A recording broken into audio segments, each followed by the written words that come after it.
Welcome to the Raising Different podcast. I am your co-host, Evan Schout, with my lovely wife and better half, Amy Schout again. Ooh, better half. Better half. I'm being nice today. Being nice today. I know. We slept last night. Okay. So for those that are joining us for the first time, this is our podcast where we like to talk about all things autism and specifically our own experiences in our own family. Right now, we're using this as a bit of an intro into a few interviews we're having with some of the autism services consultants, just to try to get a little more recognition towards not only autism, but the programs available, especially in Saskatchewan and rural Saskatchewan, more like it. So I just want to give a quick shout out to the Heber Group of Companies for allowing us to do this on their platform. Thank you to my business partner and the staff that works tirelessly to put these out for us, because this isn't obviously making us any money on that side, but it is a bit of a passion project and an advocating project. So last week we started by doing a bit of an introduction to our kids and exactly who Ashton and Tristan were.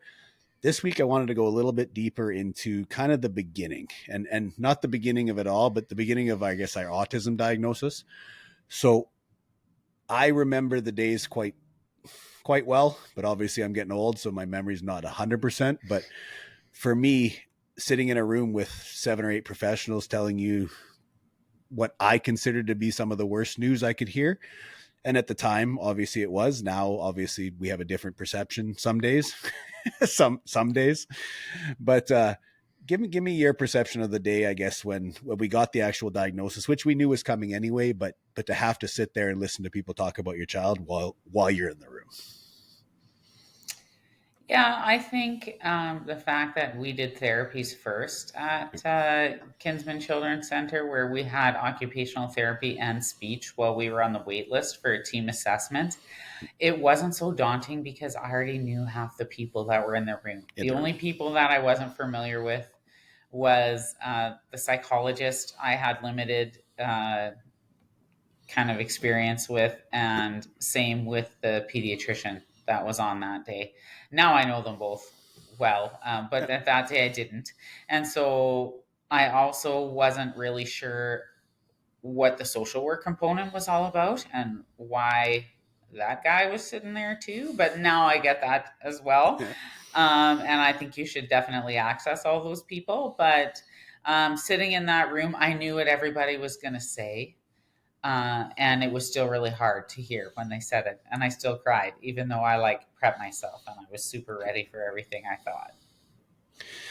Yeah. And I think for me, the best recollection I had was when we came out of that room, I was tired. I was honestly, whether it was emotional, mental, whatever you want to call it, it was a long day of hearing news about your child from every professional that had done their testing and their diagnosis. And even though, like you said, we knew what was coming and we knew most of the people in the room, it's not a great day to hear that about your child and kind of map out what's coming. And I mean, go ahead. Well, just for me, that day signaled change. Today is the day that he has his diagnosis. So today is the day that we start addressing that in a way that you only can once that diagnosis is present. So you kind of know maybe you don't know what you're going to experience because you don't see the diagnosis coming. Some families maybe don't, depending on the severity of your symptoms. But in our case, we knew it was coming, but I also knew that this paper that says your child has autism also opened a lot of doors for us. And for me, that was just like a very overwhelming load of, I need to phone this agency. I need to cover that. Now that we know for sure, I need to start this therapy and that. And so I just had this giant list in my head as I have the piece of paper. Now I need to do something with it. I almost related it back to when I got my convocation and got my degree. Time to go to work. It was a piece of paper that was going to get me a job. Just so from this, it was a piece of paper that was going to get us into services that we needed.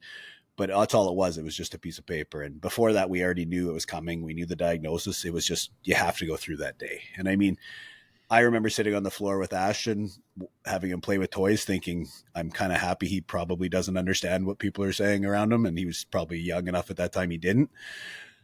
And I remember the same thing with Tristan. This was much earlier in Tristan's life. He was much younger when he got diagnosed, but it was the same thing. And I knew what was coming, but the day was still a long day a trying day, and his diagnosis was pretty much concrete, where Ashton's, there was a few discussions back and forth where we knew, but Tristan was for sure. Yeah, they didn't even finish the assessment with Tristan. They were just No. like, yep, let's just check all these boxes and give you your diagnosis and send you on your way. And which got him into ABA quicker, so I'm not. Oh yeah, it did. It was good. I'm not saying it wasn't thorough. I'm just saying I'm glad they didn't put him through everything that the paper called for when we all kind of knew the answer in the end anyways. I also kind of remember just feeling like, what is the future going to look like? Letting go of a lot of like hopes that I sort of had for their future. Like, are they going to have friends? Are they going to get married? Are they going to move out of my house? Are they going to be able to have a job? What will school look like for them? Like all those things I was thinking about too. And they were only like 2 and 3 years old when they were diagnosed. So no, it was a hard reality at that time. But I do remember a few of the professionals, and they've obviously helped us along the way. So, I mean, from pediatrician, Dr. Stryline, and a few others that I wanted to give a bit of a call out to, because that changed our trajectory quite a bit working within that system as well. So now, what would you tell others that are having concerns at their children at this age? So, I mean, early age, let's call it.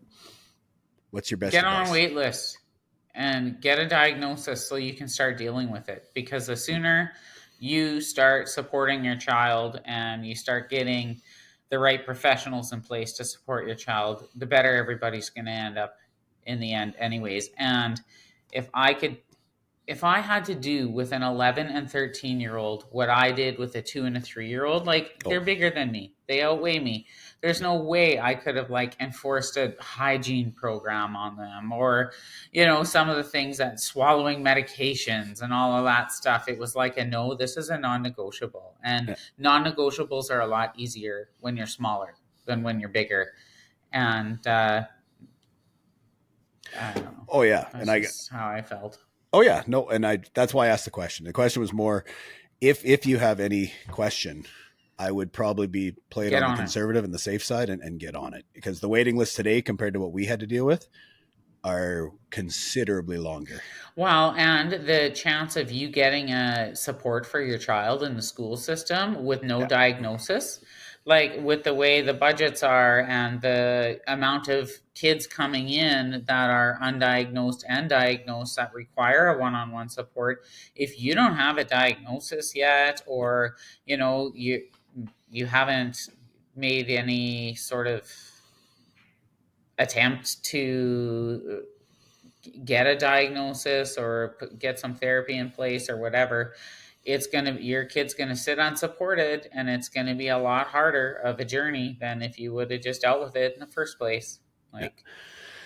And I mean, when we go to the interview with Lauren, you're going to hear a few of our stories of how AIP has helped us. And part of it was because they got on it at a very young age, and those skills were developed before we started hitting some of the more difficult metrics in our life. I mean, don't get me wrong, it still takes 5 to 7 people to hold Tristan down for blood work, but Ashton you can take by yourself. I can take him by myself now. Yeah. So there's different sides of it. So yeah, he's also been poked a lot more times too, so he had a lot more experience. He's had a lot more experience.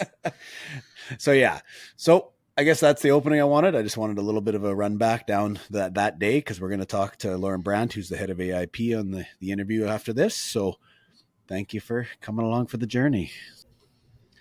Welcome to the Raising Different podcast, and we are in session 2 of our Community and Care Autism in Saskatoon series that we are doing in collaboration with Autism Services of Saskatoon. So today we get a bit of a new special guest that we also know from before. So we get the Director of Autism Intervention Program at Autism Services of Saskatoon. ChatGPT told me that, so that's what I'm going with, Lauren.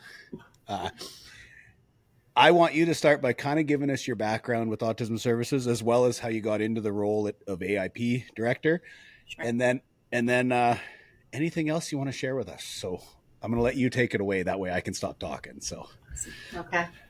I am the Director of the Autism Intervention Program. I've been in this role, I want to say we're going on 4 years-ish now.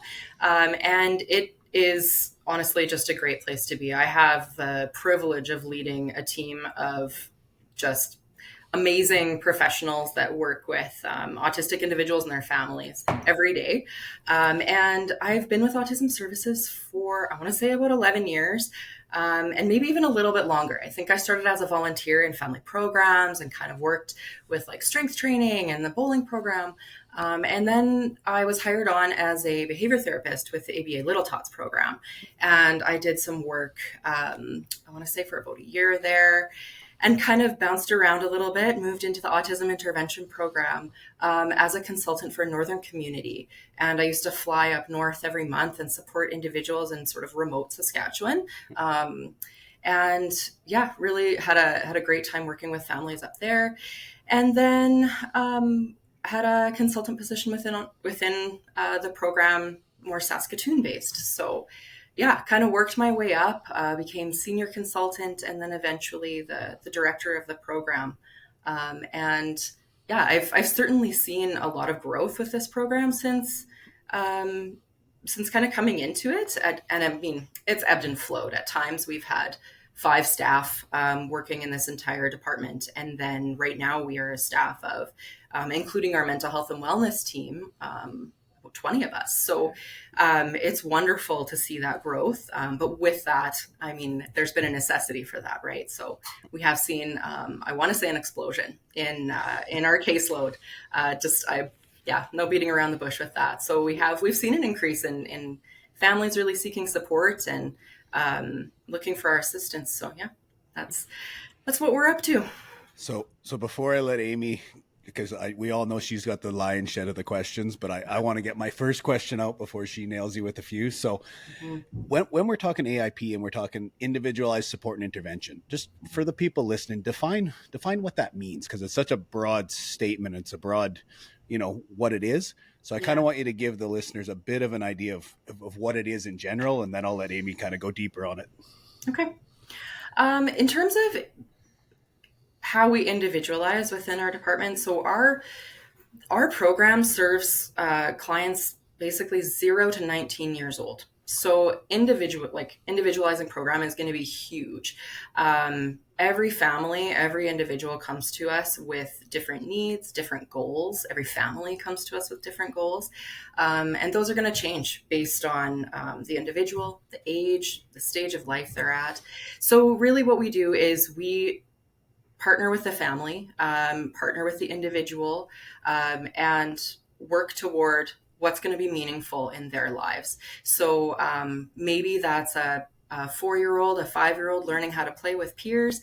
Maybe it's a 15-year-old learning how to navigate friendships or look toward post-secondary education. So it really just kind of covers a wide range of things. So our supports might be more individualized in terms of one-to-one supports for maybe some of our younger clients. And it might be more group support, just really based on what the goals of the individual and what the family are. Yeah. Perfect. So I'm getting a sense like this can look very different. The level of intervention that is offered or the setup of the program can be very different for every client that you have. Yeah. My first question for you was, how can a client become part of the Autism Intervention Program? Let's say I'm new to autism. I'm doing my very first intake call, because that's usually step one. You phone Autism Services and they say, wait for your intake call and we'll set you up. So if I'm phoning intake and it's my very first phone call ever, Lauren, and I'm inquiring about Autism Intervention Program, what is the process for me to become involved in that? Okay. Yeah, that's a good question.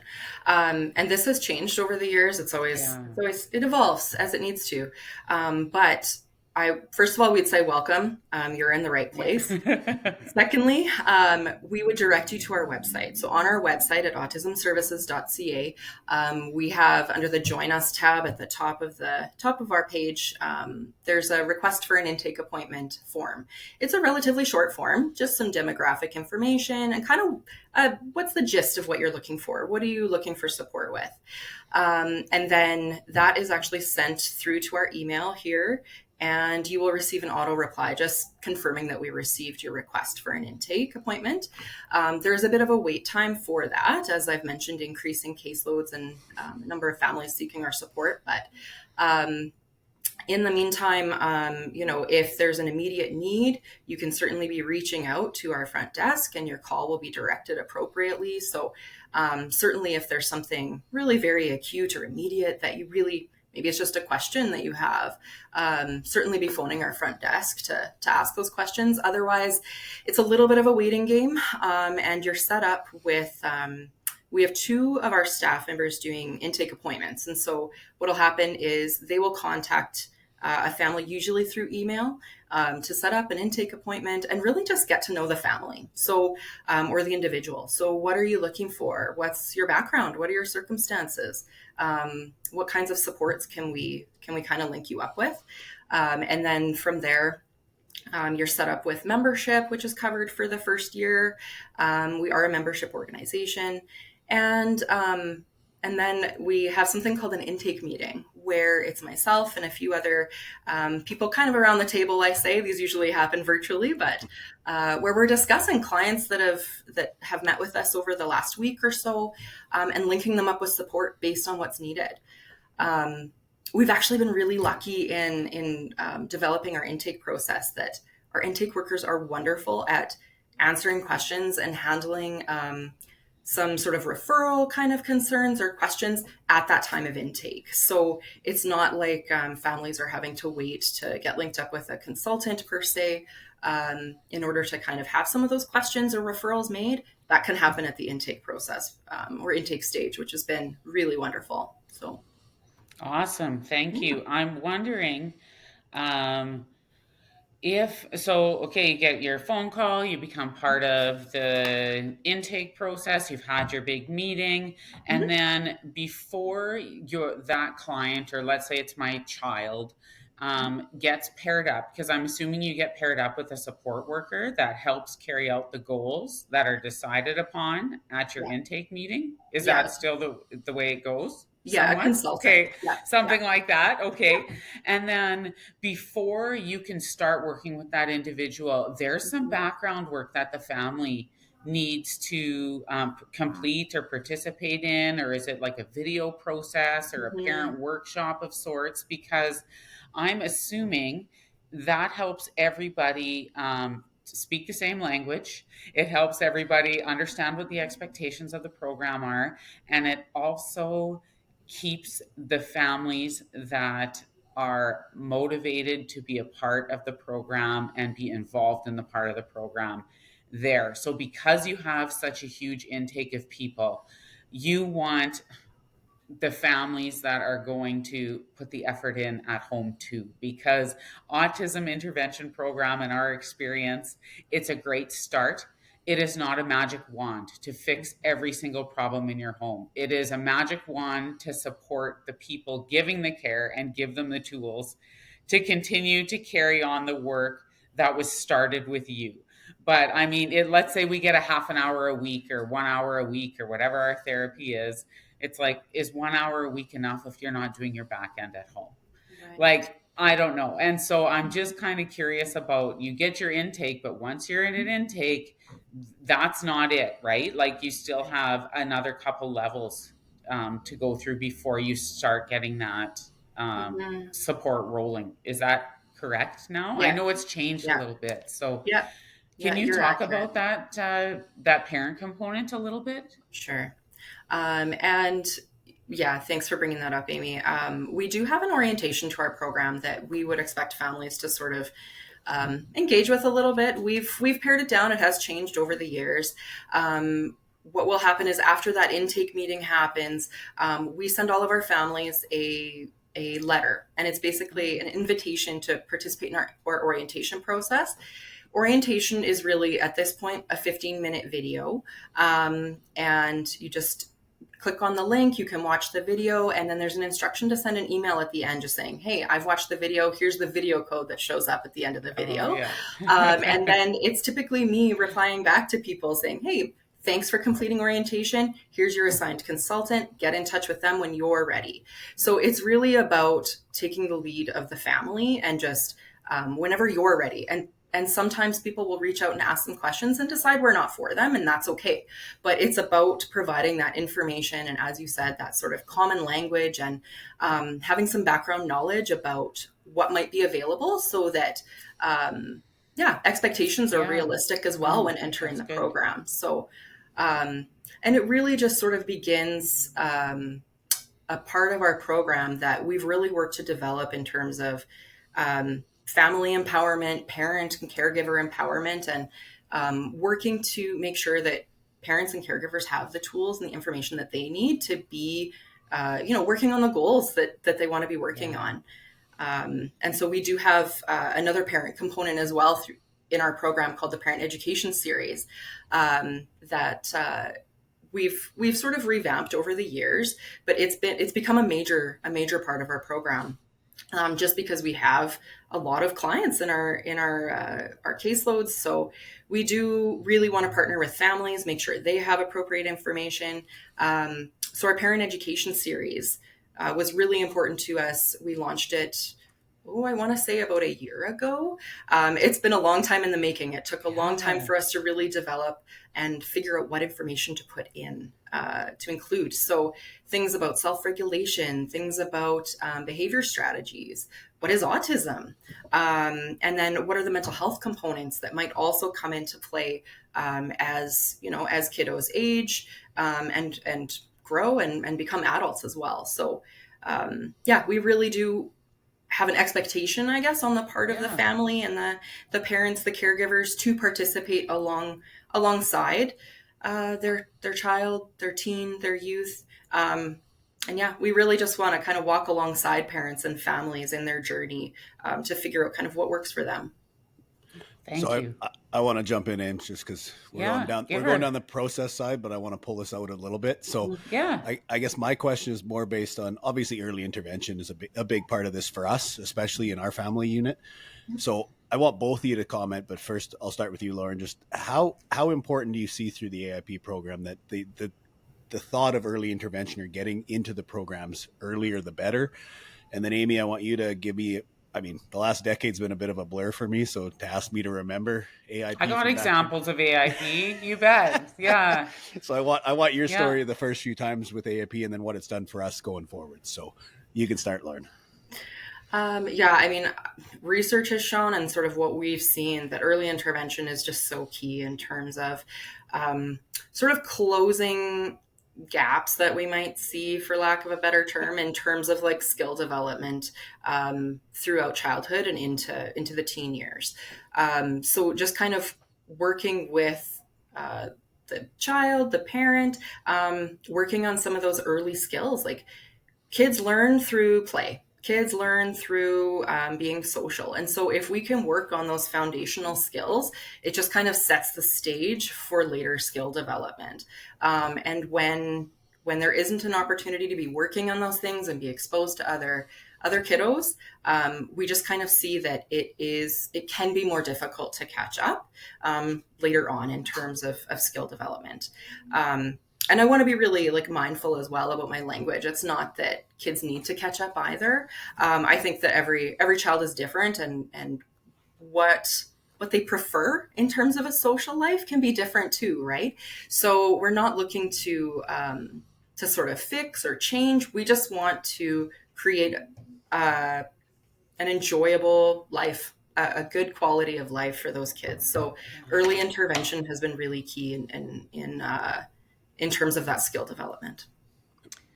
Yeah, I would agree with that, Lauren. I think to a lot of the behaviors that we were experiencing in our household were also related to lack of skill, like lack of communication, and that ability to express yourself in any modality was creating major tantrum behavior, as well as lack of joint attention or being able to play with the same thing at the same time, or focus on the same object was something that we didn't have. We didn't have joint attention, and we didn't have communication modalities at all, except for gestures and grunting and tantrums.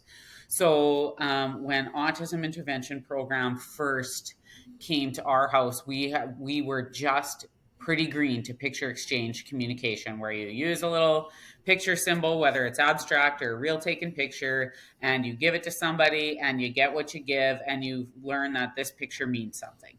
So that was our first start with autism intervention, was picture exchange.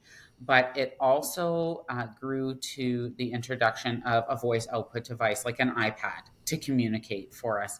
And I recall Ashton was about, he was in preschool. He's in step ahead preschool, so 3 or 4 years old. And the support worker and I had introduced picture exchange to him, and he was like phase 3-ish, where he could follow you with the picture and show you what he wanted. And we're like, let's give him a voice, let's try an iPad. He likes games on his iPad. And so that's what we did, and we practiced with him. And his go-to at the time, which is hilarious because he won't eat them anymore, was Smarties. And so the first time he clicked his voice output, that was like Smartie, and we were like, woo, and we had a big party, and away we went. But now, like, since we built that skill with him, then we could incorporate, like, well, favorite foods was easy because it was immediate, it was tangible, away it goes. But now he's asking for favorite activities on it. Like, I want outside, I want hot tub, I want Tickles. Swing. Tickles, yes. Oh, if we could just omit the tickle picture sometimes. I'm like, damn, what did we do? But just for him to be able to do that. And so now if I'm not here, or if I am here and I don't know what he was wanting and he's just gesturing and grunting and making noises, I have this like go-to thing where I can say, get your iPad. And now he understands, use your words, where's your iPad? And he'll go and get it. And like the one day he was just sitting at the counter motioning and complaining, and I'm like, I don't know why you're not eating, I don't know what the problem is. I'm like, use your words. He goes to his iPad and he hits microwave. I'm like, oh, not warm enough. Okay. Like, I could have sat there all day, and that would have been a really big tantrum, because I would have had a hungry kid, I would have had a frustrated kid, like. And so just for him to be able to have that expression now was a huge change for us, and it got us going on, like, hey, he can do this. It motivated us to help him more, because we were seeing that positive change. We were seeing some behaviors decrease out of him because he had an outlet to communicate. And no, he's not like 100% proficient, and he can't ask for everything and express, like, make observations or anything like that yet. But hey, we're moving along and we're in the right direction, where he can go and get his iPad, carry it with him, use it to express himself some of the time. It's awesome. Like, that's Ashton. Essentially, he orders at Tim Hortons for himself. So yeah, he does. He can order for himself, which is a big win too. And then Tristan, like our youngest, his big, like, he's the busiest boy in the world, and his attention span is only for what 0. he wants to do. Yeah, yeah. And so joint attention and skill development, with just like a copy me type of thing, where it was like, push down on a pop-up toy and watch the balls jiggle around, and then my turn, your turn, prompt him to do that, and away we go. And I thought at first, what is the point of this? Like, it took me a while to like lean into it, and we started with that with ABA, we continued with AIP, and now I get it, because we can be at the dentist and I can say, open your mouth, copy me, and I'll do it, and then he does it. Or we're sitting in a doctor's office and I'll be like, my turn, and I'll put the stethoscope on my chest and let them listen, your turn, and then he knows what's going to happen, so it like levels down the anxiety. He's not running out of the room, he's not afraid of what's to come, because I already did it first, and he sees the value in that attention now to watch what I'm doing. It also helped us, like, we went bowling and we went with another group of kids, and for me to say, okay, my turn, and I drop the ball down the ramp and away it goes, and then his turn, and now we can all of a sudden participate in something with our age alike peers that we would have never had a shot at before.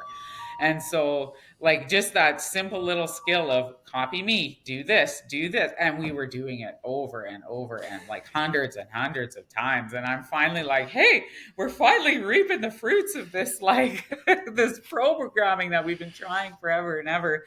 And we're able to generalize it now, which is super exciting for him because he's 11 now. But when we started, like, in ABA Little Tots, he was 2. When we needed a little more intervention program, he was 4 or 5 when he was out of there. So it's been really meaningful for us in those ways. Just a couple success stories there.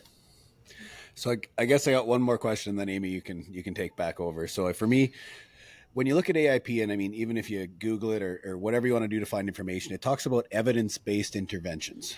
So give me a little bit of what that actually means. I mean, I read it, and obviously Amy and I have been through this enough, but what is an evidence-based intervention, and an example or anything you can kind of give the listeners a bit of an idea of?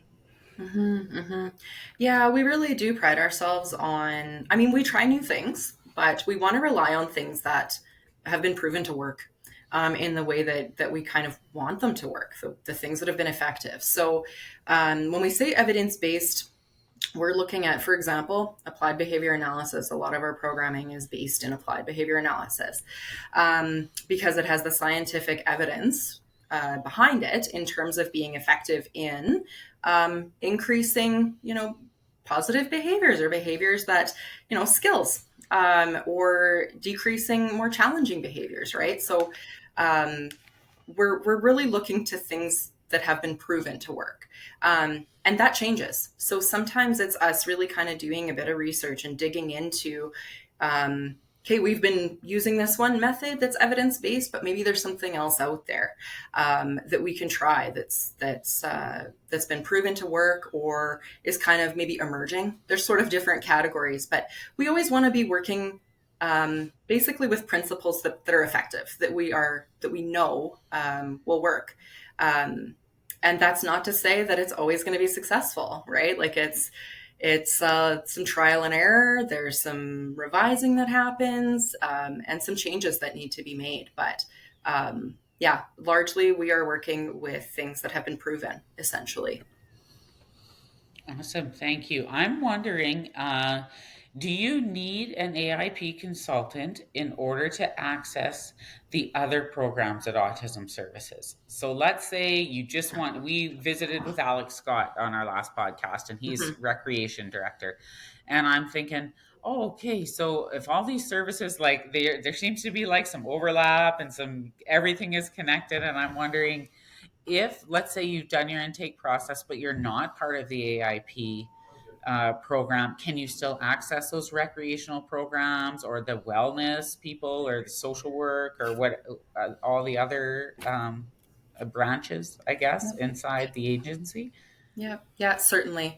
Well, our intake is an agency intake. So Okay. Once you've gone through intake, you're good to access pretty much, whatever you're looking to access. So if that's family programs, and we do have some families that come through intake and they just want family programs, and we're like, okay, that is just fine. And if you at some point need some more therapeutic based intervention support, we're here for that. And you don't have to necessarily come through intake again. There may be a period of time that goes by. Maybe it's been a few years and we just need some updated information. So we might do something like another intake, but by and large, you can kind of come through. And if you want AIP and not family programs, that's fine. If you want family programs and not AIP, that's fine too. So once you've had an intake, that's your agency intake, and you can access whatever you're kind of feeling that you need for support. Awesome. Thank you. I'm also wondering too, like the program delivery, is it clients come to the office, you visit the home, group sessions, all of that? Like COVID probably changed a lot of like ways that service was delivered. And I'm just sort of wondering how that looks or could look like for somebody 0 to 5. Would they maybe get a home visit if their problems or their biggest behavior issues are happening there, or is that not part of the program anymore? home component? We typically have our sort of kiddos that are 0 to 5. They would be coming to the office for the most part. Okay. Especially to be working if they're getting maybe a block of skill acquisition therapy one-to-one with a behavior therapist in our program. We moved away from home visits, mostly due to, well, I mean, COVID had a hand in that, certainly, but just with our increase in caseload, it is difficult to be traveling out to see families, unfortunately. We've tried to work around that a little bit with sort of using video as an observational tool. Sometimes even just us sitting in a room, though, can make a difference in that behavior happening or not, right? So sometimes just setting up that camera and being on the other side of the screen can be really helpful and kind of being more of a fly on the wall and getting that observation done. So we've really tried to utilize tools like that when it comes to seeing things happen in the home environment or whatever environment. We have done a little bit of some school visits and daycare visits, some observation in that way, and partnering with other care providers.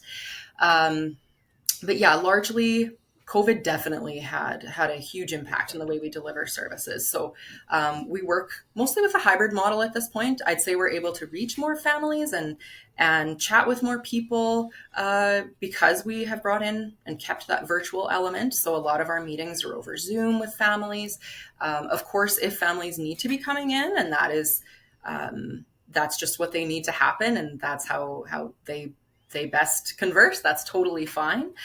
We will have them in to do that, and we'll make that arrangement. But yeah, it's worked out well for us in terms of being able to reach more families and families not maybe having to travel as far or maybe find childcare when they need to have more of a parent and consultant meeting as opposed to, having the child with them and travel. So, nice. And then we do also have groups as well. So most of those groups, I would say at this point, are in person. We were doing some virtual groups, and some are virtual just by nature of what they are. We've done some video game based sort of groups with sort of our preteens, which I mean lends itself well to this sort of format, right? But yeah, most of our groups are in person, and we just find that it's a better fit that way, especially for our younger ones when we're looking for exposure to like other kiddos and just that social learning and play, and that sort of that pre-academic, like getting into school, and what does that look like in a group format. So we're able to support a little bit better in person. So. Thank you. That clarifies big time. I'm wondering, I know we kind of talked a lot about intervention specific to the client, but is there some kind of, and I guess there is that parent education series, which sort of covers mom and dad, siblings. Is there anything that involves the siblings at all, either through autism services or AIP directly?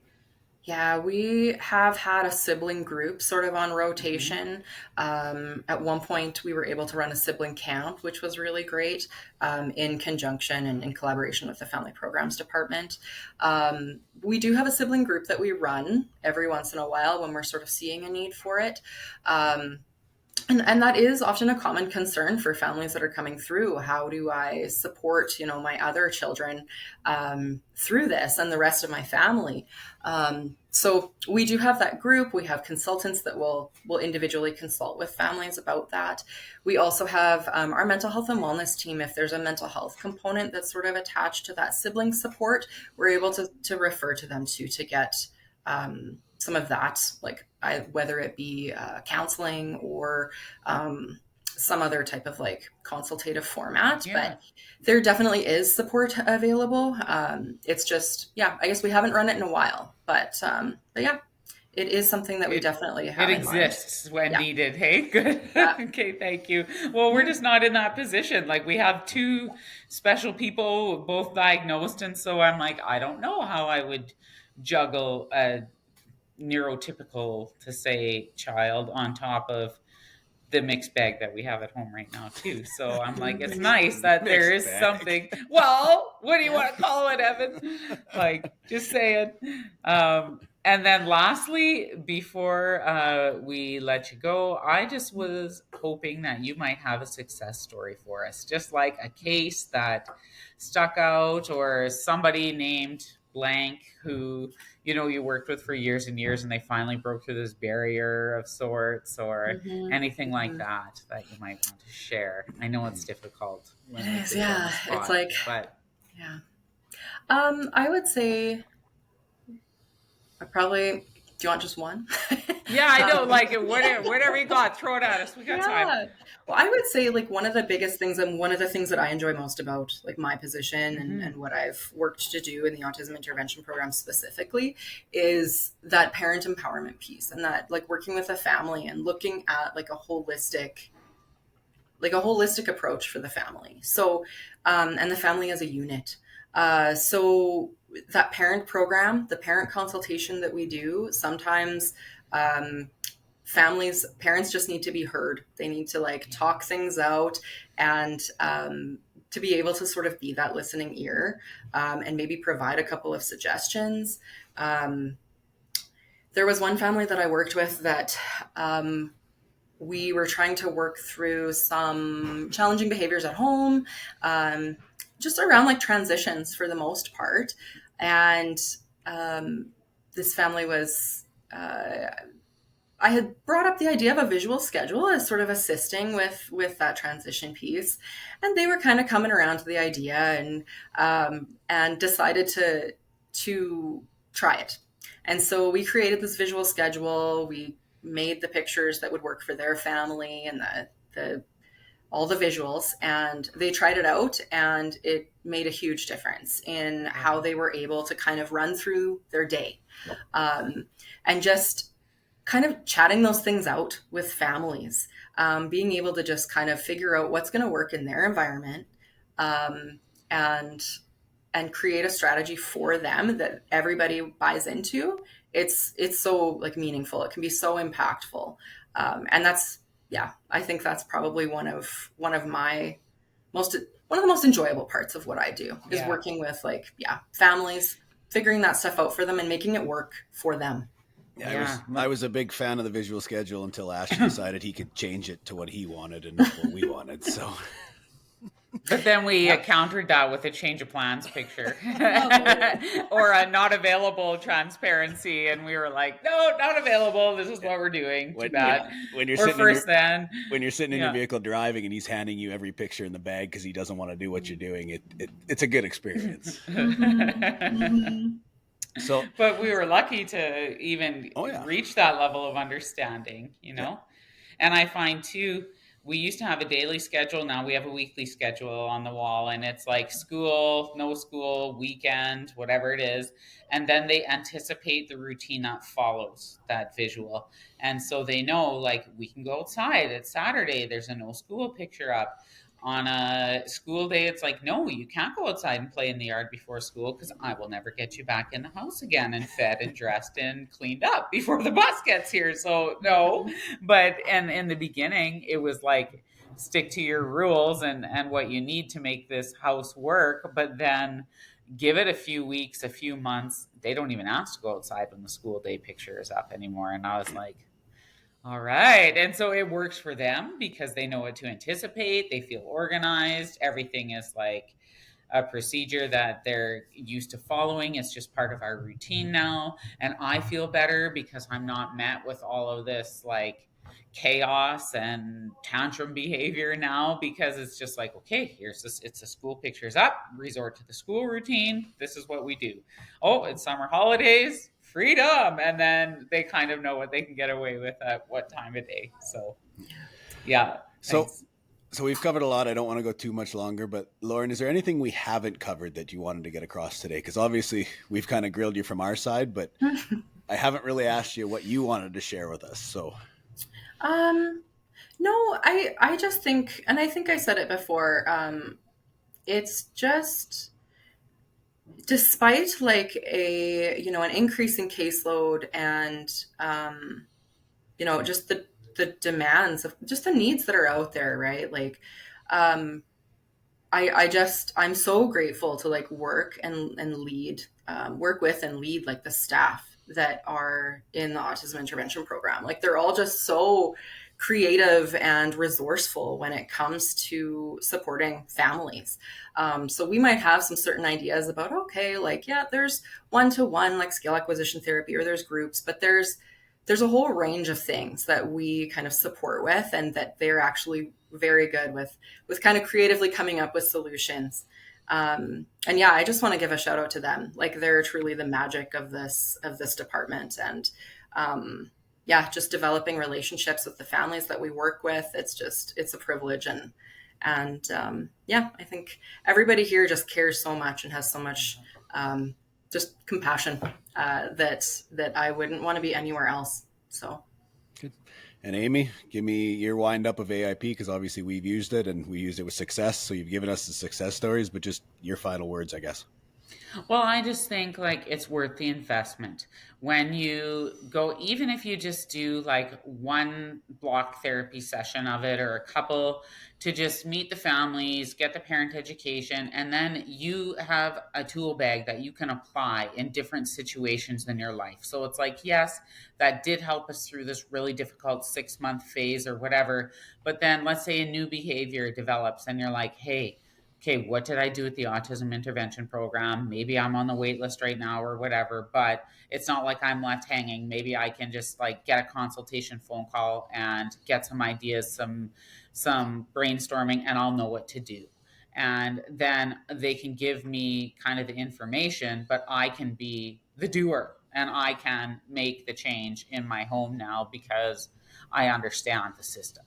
So I feel like a lot of the things that we've changed and worked with in our house, from feeding therapy to extinguishing behaviors like public masturbation, even like to figuring out a different way to communicate with kids, to first then strategies, all that kind of stuff. Like, that was all basically in the first year of ABA Little Tots, and the parent workshops and the AIP with Ashton when he was in preschool. And so now I'm like, hey, great. If I have a consultant, awesome. I might just phone them and be like, this is what's happening in my house. This is what I tried. Do you have any suggestions to tweak this? And then all of a sudden I don't need as much attention as I did in the beginning, but I still feel supported. So that was kind of my bag, is you kind of get in, you get out of it what you put into it. And so if the families and the agency are duly invested in it, you can really make things happen, and it's awesome. So thank you. Well, and I think the big thing for me, and you said it earlier, is if somebody like yourself, Amy, who has a background in this, is asking why we're doing a certain skill acquisition or why we're doing something, and then we see it 10 years down the road, while you're doing it, you might not see the benefit. But honestly, and I can say that from many different aspects in our lives, and I'm coming from somebody who was very yellow in the world of autism when it started, it has made a substantial difference in our life in many different areas of our life. And at the beginning, I would have told you I had no idea why we were doing some of the things or what we were doing. But now I see the journey from 10 years past. So keep that in the back of your heads, I guess, as you listen to this and as you do the AIP programs and as you do the intake. And I guess that's all we got for today. So thank you, Lauren, for coming on and sharing a bit about AIP with us. And yes, thank you for having me. And that's we look forward to working with you in the future. Absolutely. We'll be here. And we'll be here waiting. Yeah. Thanks, everybody.